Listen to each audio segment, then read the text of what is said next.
Pourquoi tu ne dois surtout pas aller voir de diététicien quand tu veux perdre du poids. Dans cette vidéo, je t'explique les raisons pour lesquelles il ne faut pas le faire et je vais t'illustrer ça avec mon parcours de vie pendant lequel j'ai vu des diététiciens pendant 7 ans. Donc la première raison, c'est très simple, c'est qu'en fait tous ont un parcours de vie différent, des formations différentes.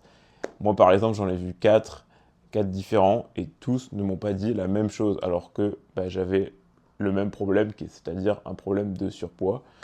Et donc tous ont une approche différente. Donc en fait, jusque-là, c'est pas forcément un problème. Le problème, il est qu'en fait, déjà, tu vas payer. Bon, déjà, ça c'est payant, c'est un fait, mais ça c'est normal, c'est un échange de services. Donc ça, jusque-là, tout va bien. Mais le problème là-dessus, c'est que tu payes du coup pour, en théorie, avoir le meilleur service, un truc qui fonctionne. Et dans l'idéal, sur le long terme. Or, ce que j'ai pu remarquer, moi, c'est qu'ils n'étaient pas forcément à jour sur les données scientifiques, sur les méthodes scientifiques qui étaient prouvées, qui marchaient le mieux. Et même certains, j'ai envie de dire, avaient des choses qui, enfin, me proposaient des choses qui n'étaient pas forcément bonnes pour mon problème à moi. Je dirais que c'était pas du tout optimisé et que ça allait même à l'encontre, en tout cas sur le long terme. Donc je vais rentrer tout de suite dans le vif du sujet parce que c'est le plus important. Pour moi, les diététiciens, ils se basent sur des principes qui fonctionnent pour donner des solutions, mais qui vont être applicables que sur le court terme ou vont du moins te rendre dépendant de leur service. Pourquoi je dis ça? Moi, je me rappelle, et je pense que du coup, tout le monde, c'est la même chose. Ils aimaient bien me demander de marquer ce que je mangeais et me proposer des menus tout faits.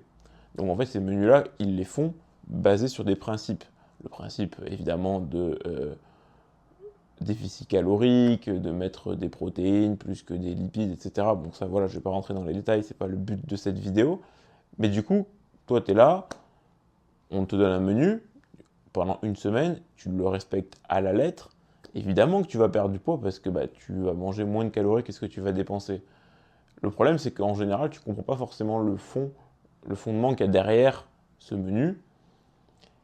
Et ça, c'est problématique. Pourquoi? Parce que ça veut dire que si tu arrêtes de consulter, tu ne pourras pas te débrouiller tout seul. Si tu sors du menu, si demain tu manges au restaurant et que du coup tu ne peux pas manger ce qu'il y a sur ton menu, tu es perdu, tu vois.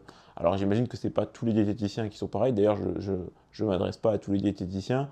Je ne critique pas les diététiciens. Je dis juste qu'en général, moi, de ce que j'ai vu, en tout cas de mon retour d'expérience, sur les 4 que j'ai vus, c'est ce que j'en ai tiré. C'est-à-dire que, d'ailleurs, juste comme ça, pendant 7 ans, et avec les 4, je n'ai jamais entendu le mot déficit calorique. Je crois qu'on en a peut-être, allez, un tout petit peu parlé, mais c'est quand même assez aberrant, sachant que c'est vraiment la base de la perte de poids. Donc évidemment que certains vont essayer d'avoir une approche pédagogique et essayer de t'apprendre la nutrition en général, et ça c'est très bien. Le problème que je vois avec ça, c'est quand même que tu vas payer ta séance un peu plus cher que si tu regardais tout simplement des vidéos sur YouTube. Pour moi, ces ressources-là sont disponibles sur YouTube aujourd'hui gratuitement et bien souvent de meilleure qualité que ce que tu pourrais retrouver dans une consultation avec un nutritionniste justement. Tu as tout intérêt aujourd'hui à apprendre toi-même les principes en te rendant sur YouTube ou d'autres plateformes pour les apprendre gratuitement ou en payant d'ailleurs, parce que tu pourrais très bien payer aussi pour aller voir un nutritionniste comme je l'ai dit. Pourquoi faire ça? Parce qu'en fait, en apprenant ces principes, en toutes circonstances dans ta vie, tu seras capable d'adapter ton alimentation ou tes habitudes de vie pour atteindre des objectifs de poids, de sportif, peu importe, si tu as envie de perdre du poids, tu sauras le faire en toutes circonstances et toute ta vie. Alors que là, comme je l'ai dit, le problème, c'est que quand tu vas voir un nutritionniste, en général, si tu atteins ton objectif et que tu arrêtes d'aller le voir, il est très probable que derrière, tu reprennes ce poids parce que tu ne seras plus supervisé par le nutritionniste. Et je pense que tu n'as pas envie d'aller voir un nutritionniste toute ta vie, déjà parce que ça prend du temps, mais aussi parce que quand même, ça coûte cher. Donc voilà, moi en 7 ans de coaching avec des nutritionnistes que j'allais voir une fois par mois ou une fois toutes les 2 semaines en moyenne, ça dépendait des fois. Ce que j'en ai retenu, c'est que oui, à chaque fois, j'étais pesé et ils avaient des belles balances pour mesurer le gras, etc. Bon, après, est-ce que ça marche? Je sais pas, mais en tout cas, c'était vraiment sympa de se peser chez eux. On avait toujours des bonnes discussions, on s'entendait super bien. Donc, franchement, c'était sympa. Mais en termes de knowledge, donc de connaissances vis-à-vis de la nutrition, c'était vraiment très, très, très léger. Et donc, je me rendais pas forcément compte parce que j'étais un peu plus jeune et du coup, l'argent que mettaient mes parents, euh, c'était pas le mien, donc ça me gênait un peu moins. Enfin, je veux dire, j'avais pas la notion de l'argent.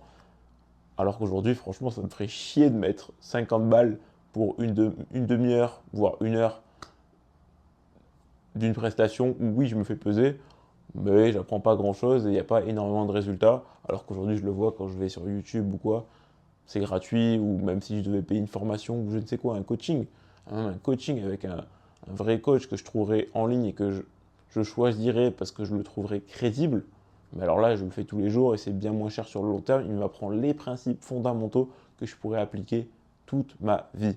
Voilà ce que tu dois faire. Aujourd'hui, fais ça si tu veux perdre du poids.